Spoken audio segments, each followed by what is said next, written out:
بسم اللہ الرحمن الرحیم۔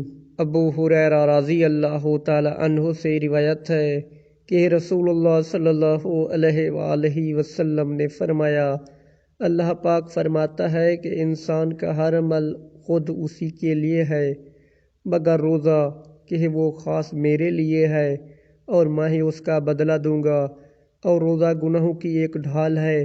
اگر کوئی روزے سے ہو تو اسے فحش گوئی نہ کرنی چاہیے اور نہ شور مچائے۔ اگر کوئی شخص اس کو گالی دے یا لڑنا چاہے تو اس کا جواب صرف یہ ہو کہ میں ایک روزہ دار آدمی ہوں۔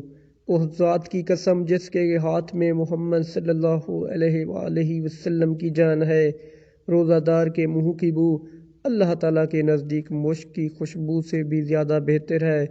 روزہ دار کو دو خوشیاں حاصل ہوں گی، ایک تو جب وہ افطار کرتا ہے تو خوش ہوتا ہے، اور دوسرے جب وہ اپنے رب سے ملاقات کرے گا تو اپنے روزے کا ثواب پا کر خوش ہوگا۔ صحیح بخاری حدیث نمبر 1904۔ اللہ تعالیٰ سے دعا ہے کہ اللہ تعالیٰ ہمیں اس پیاری سی حدیث پر عمل کرنے کی توفیق عطا فرمائے، آمین۔